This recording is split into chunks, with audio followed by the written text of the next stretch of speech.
governando para metade do país, e é preciso governar para todo o país. E esse mesmo Congresso que foi eleito como uma base bolsonarista poderá se virar contra ele.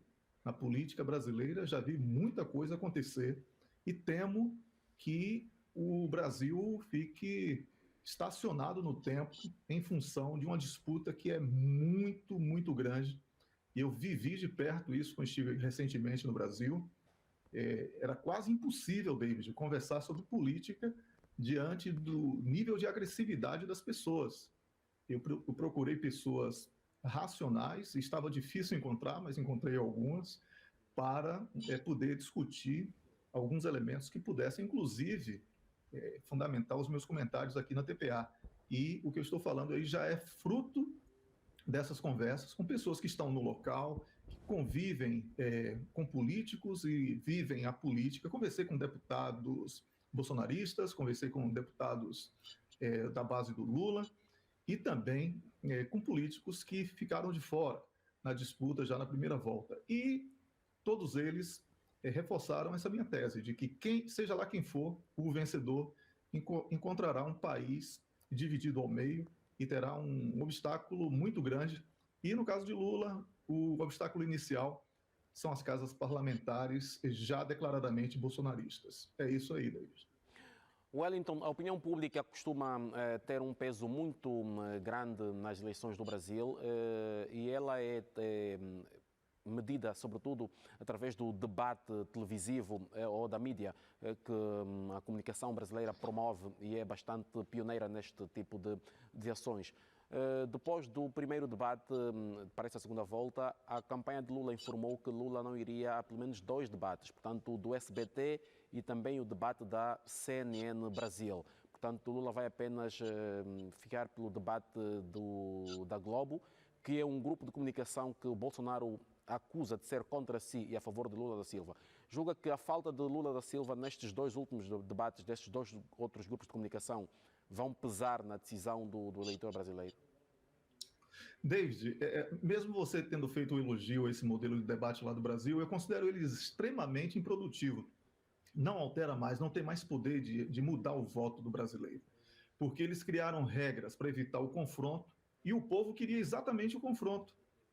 E os candidatos ficam parecendo bonecos na mão dos, chamamos lá no Brasil de marqueteiros. Né? Wellington, sucede que na impossibilidade de, tendo um dos candidatos descartado a presença no debate, eles decidem por entrevistar o outro.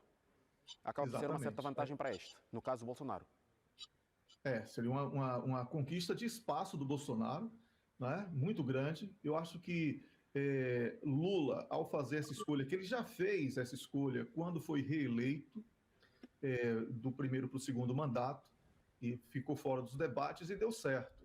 Não sei se agora, com essa disputa tão grande, como eu mencionei na minha primeira fala sobre o tema, ele terá o mesmo êxito. Por isso que eu acho que dar um espaço como este, para que somente o Bolsonaro fale, ele tira o debate, que seria algo que pouco alteraria, para transformar isso num palanque eletrônico que daria muita visibilidade ao Bolsonaro, inclusive com características de pessoa corajosa, de ter ido buscar o debate, coisa que a campanha do PT na primeira volta ameaçou o tempo todo o Bolsonaro de ser uma pessoa frágil, incapaz de debater com Lula. E se aconteceu o contrário, quebra aí toda uma estratégia que já foi implementada com sucesso na primeira volta, David.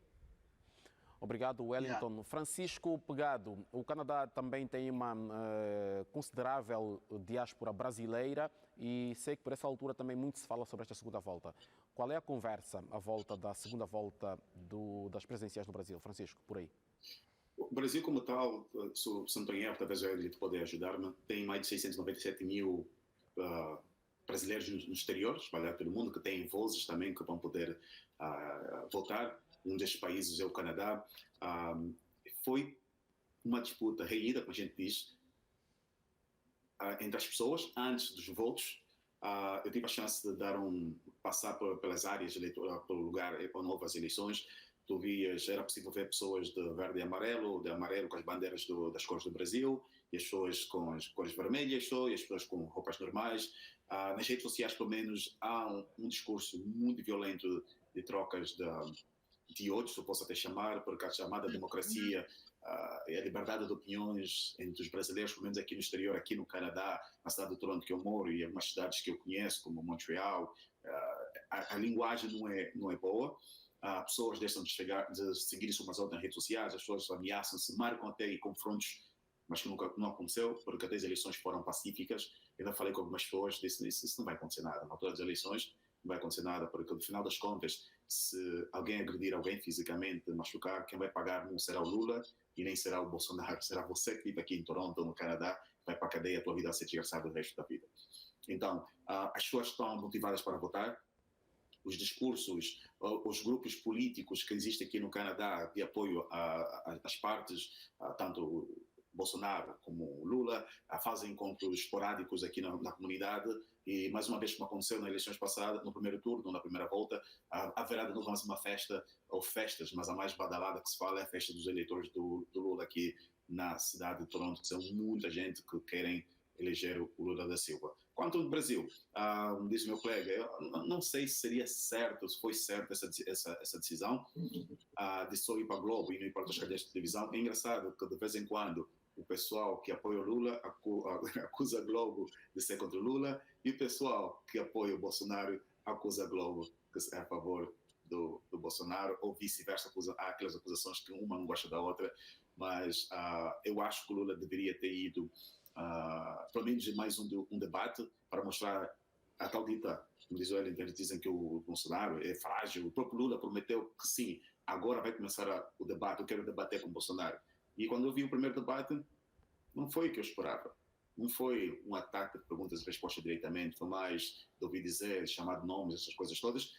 Espero que os próximos debates realmente fossem mais sérios. Infelizmente, só teremos um. É a altura que não sei se vai ser possível fazer a cabeça de algumas pessoas, mas é sempre importante ter estes debates, porque você tem aí 1 hora, 30 minutos ou 40 minutos, o que for, não sei como será as horas de cada estação de televisão, para poder falar com o seu eleitorado e também tentar cativar mais votos, ou das pessoas que não votaram no primeiro turno possam votar no segundo turno. Obrigado, Francisco. Professor Matias, diante do que foi dito pelo Francisco e pelo Wellington, o Wellington aqui deu uma chega sobre a credibilidade que se deve depositar às sondagens que se fazem antes das eleições. Portanto, tendo mesmo dito que acaba por deitar por terra a confiança que tinha neste tipo de inquéritos. Se para Lula era quase que uma certeza a vitória no primeiro turno, ou a primeira volta, como nos dizemos por cá, agora nesta segunda volta as sondagens também mostram um Bolsonaro que, afinal de contas, pode ser reeleito. Portanto, já não há certeza da eleição de Lula. Que leitura faz ao momento que se está a viver nestes 8 dias que antecedem a segunda volta das presidenciais no Brasil, daquilo que vamos acompanhando pela mídia brasileira e o contexto político que conhece do Brasil? Portanto, com sondagens que dão números desencontrados e cujos políticos agora também deixaram de acreditar nessas sondagens em função dos resultados apresentados em atos anteriores, e agora estamos diante de um eleitor que vai ser chamado às urnas no próximo dia 30 para, em segunda volta, escolher entre Bolsonaro ou Lula.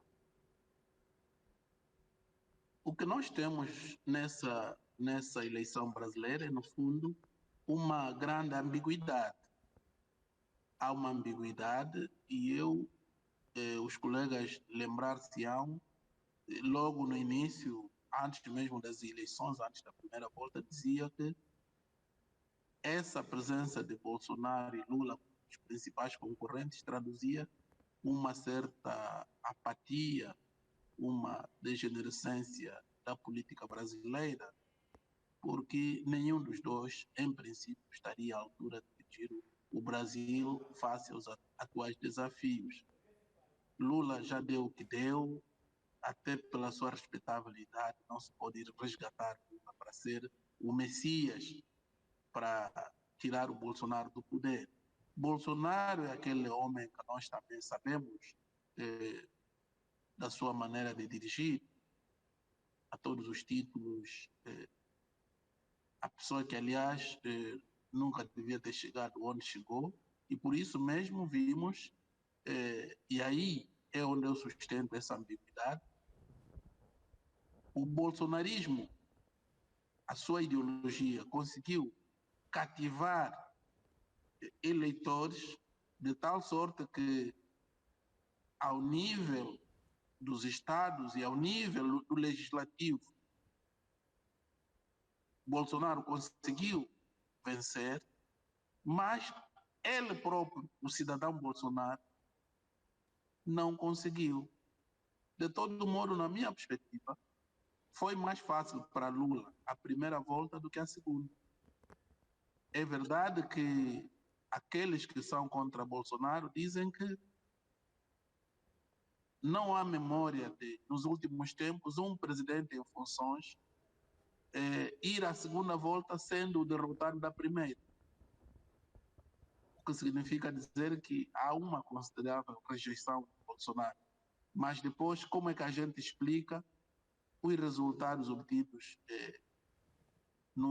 nas legislativas? Portanto, eu alinho com a perspectiva do Wellington de não cairmos nessa coisa das sondagens. Infelizmente, os debates, a campanha tem sido, parece uma campanha terceiro-mundista. O Brasil é um país rico em termos de pensamento intelectual, pensamento político, mas o que vemos é uma troca permanente de galhardetes. Não há grandes projetos de sociedade que estejam a ser discutidos, que deviam absorver a maior parte do tempo da campanha, mas é troca de acusações que roçam mesmo até ao vitupério, o que temos que lamentar para quem é estadista. Por outro lado, também em termos objetivos, mais do que perdermos nas sondagens, valorizo muito do ponto de vista da tendência para Lula o apoio dos terceira e quarto candidatos. Vai falar da Simone Tebet e de Ciro Gomes. Me parece que esta orientação do voto, do ponto de vista da análise objetiva, pode ter mais peso do que olhar para as sondagens. A mim, sondagens dizem pouco. Mas o que temos que dizer, em resumo, é que teremos eleições reídas. Lula não pode celebrar vitória antecipada de nenhuma forma. E se Bolsonaro vencer, para mim, também não será surpresa. Portanto, esta é a nota que importa aqui salientar. Portanto, vamos continuar a acompanhar então esta reta final da disputa para a segunda volta das presidenciais no Brasil, que vai colocar frente a frente Jair Bolsonaro e Luiz Inácio Lula da Silva, os vencedores da primeira volta. Lembrando que Lula da Silva esteve a 1,5 ponto percentual de se sagrar vencedor da primeira volta e não conseguiu tal feito. Entretanto, Jair Bolsonaro, que também na primeira sondagem aparecia com margens muito baixas em relação ao seu principal oponente, conseguiu um resultado para lá do positivo e está agora com um fulgor bastante acentuado para esta segunda volta. Com esta semana ter sido favorável, tinha uma desvantagem percentual de mais de 6% e agora ronda a volta de 2% a 3%, sendo que nestas sondagens para a segunda volta apenas estão a ser divulgados números que são considerados como votos válidos. Vamos então esperar que vença o melhor nesta disputa que vai eleger o próximo presidente do Brasil. Wellington, vamos olhar agora para a situação na Europa. A crise continua entre a Rússia e a Ucrânia. É cada vez mais unânime a comunidade internacional a ouvirem-se vozes de que Zelensky deve sentar-se à mesa de negociações com Putin. Caso contrário, nada feito e a Ucrânia vai continuar a sofrer. David, o problema é que, lamentavelmente, aquilo que eu venho falando, e algumas pessoas pensam até que é um pouco desrespeitoso, mas é porque a realidade, quando é dura e é dita, ela parece desrespeitosa. Mas Zelensky não é presidente de uma Ucrânia, porque a Ucrânia não existe mais como país. Precisamos admitir isso. É uma questão de... A Ucrânia abriu, e há documentos fartos sobre isso, tentou uma negociação de paz com a Rússia e os Estados Unidos e o Reino Unido trabalharam para que isso não acontecesse. Então, é um país que está sendo empurrado para uma guerra e a média de mortes anunciada pela própria Ucrânia recentemente aponta para entre 800 e 1.000 homens dia. Isso é uma perda superior a 7.000 pessoas, né, na média deles, apontada por eles, porque a da Rússia é maior um pouco do que essa. E é muita morte, é muita perda, a destruição do país, a perda de território que já está consolidada, ainda que com a reprovação da maioria dos países, a Rússia realizou todo aquele plebiscito, referendo, vamos chamar assim, e anexou parte já do território que desejava e intensificou os ataques. A Ucrânia tem pouco a fazer. As promessas de sistema de defesa e outras promessas em dinheiro e armas e etc. Há muito mais desvio, corrupção e armamento de grupos terroristas dentro da Europa e fora da Europa com essas promessas do que qualquer coisa que possa estar chegando em solo ucraniano. E a saída seria, sim, uma tentativa de paz. Mas essa tentativa de paz, David, passa necessariamente pela quebra do orgulho ocidental, os países ocidentais, com ênfase aí para os países membros da NATO, não querem admitir essa derrota, que já está consumada do ponto de vista militar e do ponto de vista econômico. E a única coisa que vai decorrer disso é aquela previsão de queda de governos, que já estamos assistindo, e posteriormente de elites, que ainda não está acontecendo, mas com o aproximar cada vez mais intenso de uma crise econômica e financeira de profunda grandeza nos países membros da NATO, certamente essas elites também irão cair. Então, não caberia ao Zelensky outro ato para ser chamado de grandeza que não fosse a tentativa de negociar a paz. Não adianta falar que está pronto para um acordo de paz e, em todo discurso, toda oportunidade que aparece, pede armas e pede dinheiro e autorização para atacar a Rússia. Então, isso não é querer a paz. Obrigado, Wellington. Francisco Pegado, há quem diga que a continuidade deste conflito entre a Rússia e a Ucrânia está dependente do resultado das eleições intercalares nos Estados Unidos da América. Portanto, o resultado que os democratas obtiverem vai ditar a continuidade do apoio ou não à Ucrânia.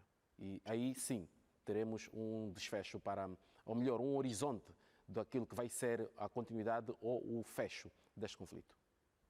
É uma das vertentes que se fala muito, das milhares de vertentes ou das milhares teorias que possamos assim chamar, que o que aconteceu nos Estados Unidos vai realmente mobilizar uma paz, uma futura paz entre a Ucrânia e a Rússia.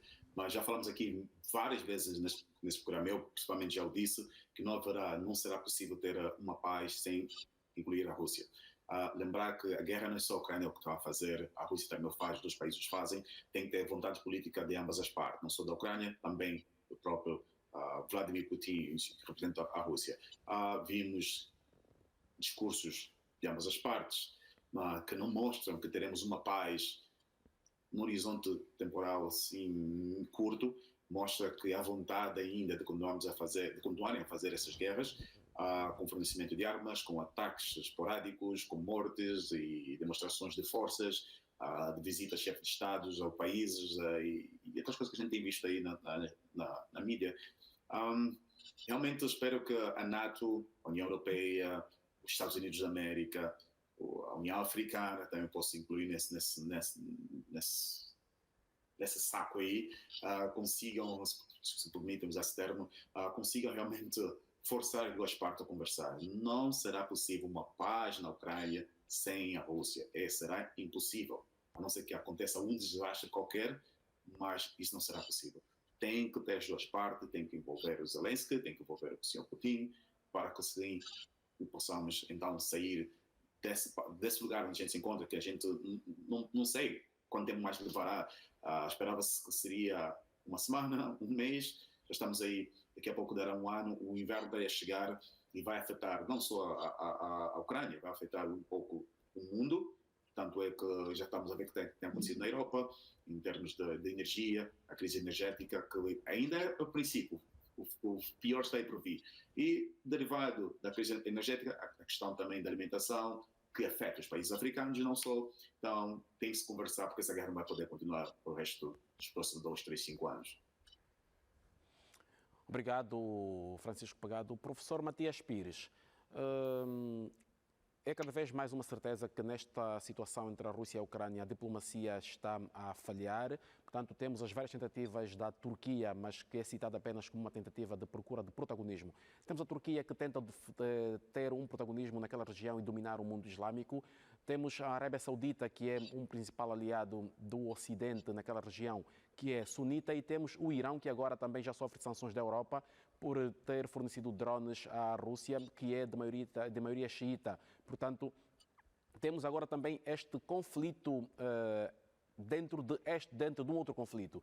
Que desfecho é que se pode esperar em termos de diplomacia, sendo que, ao que se vê, não há entendimento e a cada tentativa que vamos assistindo é vista apenas como uma procura de protagonismo. A verdade é que Zelensky não cede e a Rússia também não cede. E no palco da situação, os combates continuam. Temos agora a Ucrânia já com 1/3 da sua rede elétrica danificada, numa altura em que Zelensky, por exemplo, diz que na cidade de Kherson a Rússia terá dinamitado uma das principais barragens do país, o que se pode encarar, já se fala, por exemplo, como sendo uma espécie de uma bomba atômica de água.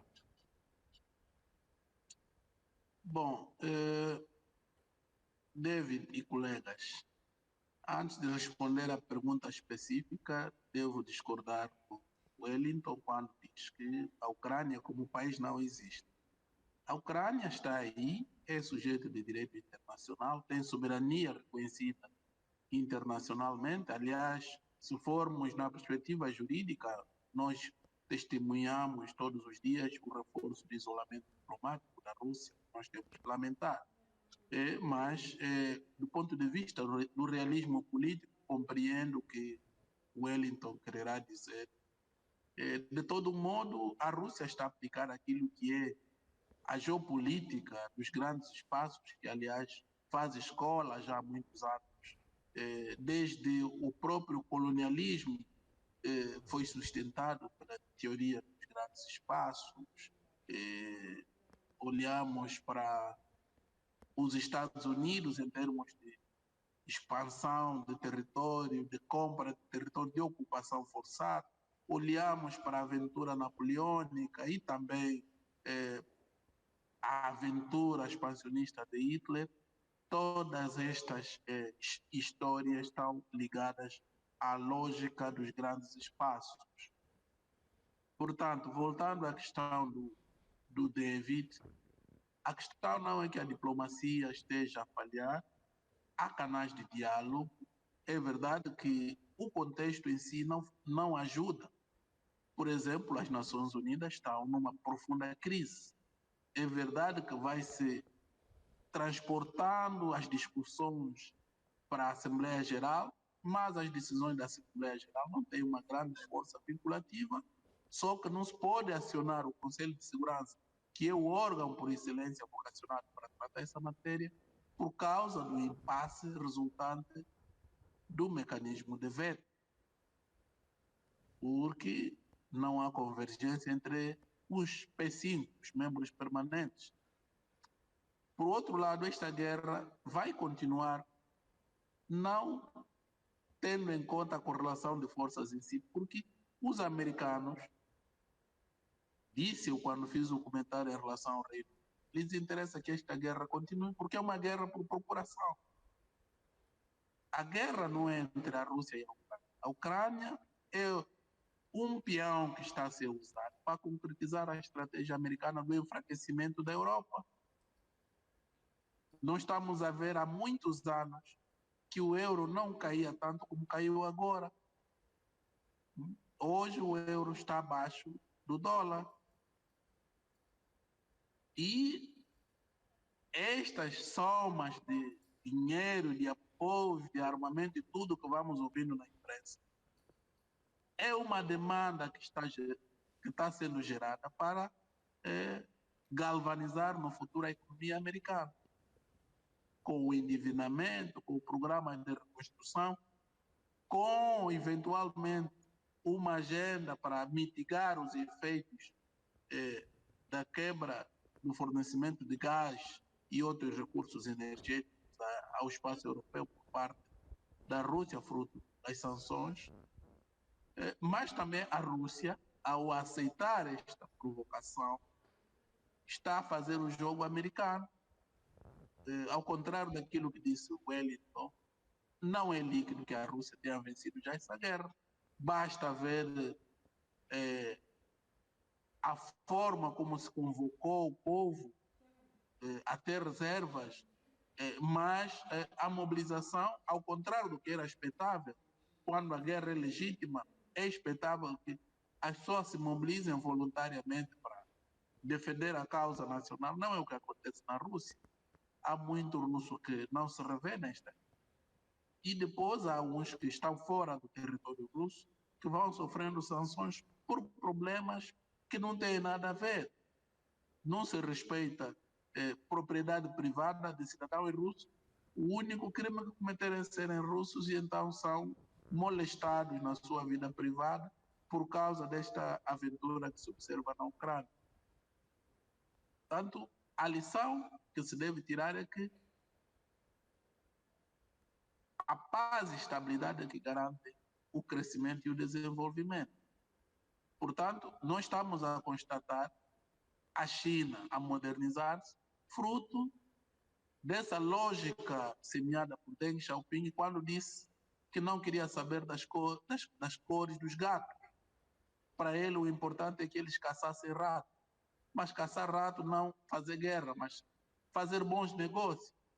E a China, tirando aquela perturbação de 89, salvo erro, com aquela tentativa de manifestação da Praça da Paz Celestial, ou Tiananmen, se quisermos, a China conserva um longo período de paz e estabilidade, e isso tem estado a conferir-lhe o estatuto de potência emergente, ao contrário dos Estados Unidos, que, por causa da sua contínua política de guerra, vai sofrendo quedas ao nível da sua economia e mesmo também da sua legitimidade internacional, se quisermos, enquanto grande potência.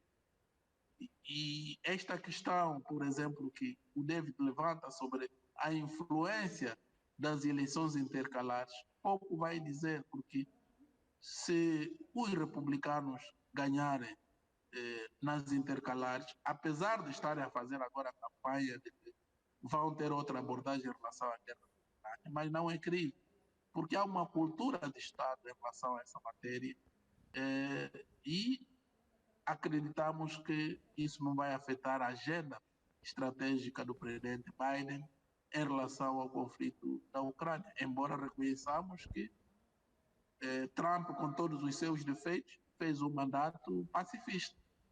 Vimos ele a procurar o desanuviamento, por exemplo, da tensão na Península Coreana, tendo mesmo unido com o jovem da Coreia do Norte.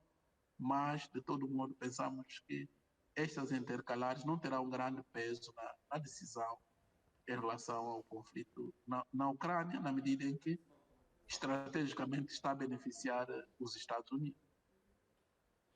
Obrigado, professor Matias, então, por esta chega quanto a esta situação que opõe a Ucrânia à Rússia e que continua a fazer manchete um pouco por todo o mundo e com as consequências que daí advêm também para o resto do mundo.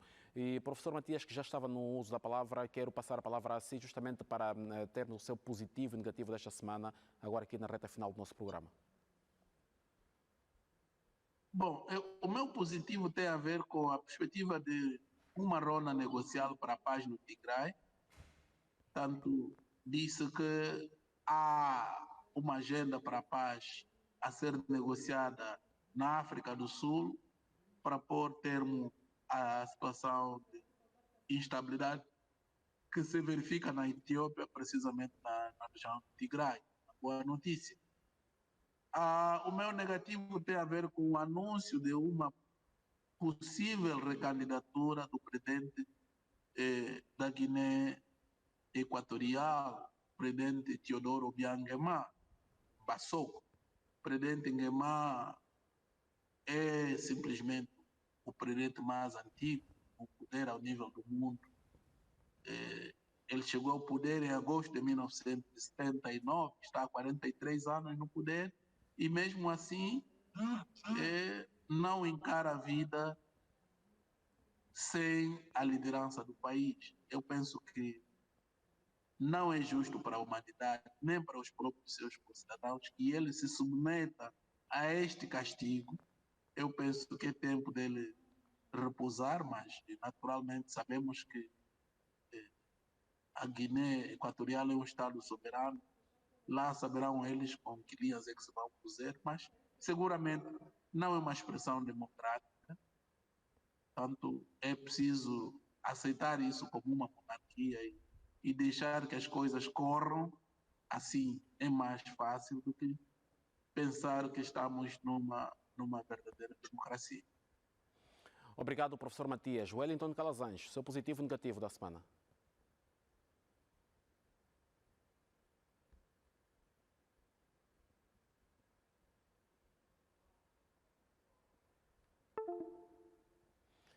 Ficamos então momentaneamente sem o sinal do Wellington e do Francisco Pegado, que não nos puderam passar os seus positivos ou negativos da semana aqui no fecho do nosso programa, edição de hoje. Já sabes, estivemos hoje em conexão com o Francisco Pegado, que nos falou a partir do Canadá, em Toronto, e também o Wellington Calazans, que nos falou a partir de Estocolmo, na Suécia, e o professor Matias Pires, a partir de outro ponto de Luanda. Este foi mais um Conexão Angola, o programa de análise e comentário da atualidade internacional, todo o sábado a esta hora, aqui na sua TPA. Próxima semana, no mesmo horário e neste mesmo canal, já sabe, Conexão Angola, programa de análise e comentário da atualidade internacional aqui na sua TPA Notícias, um canal de confiança para a informação.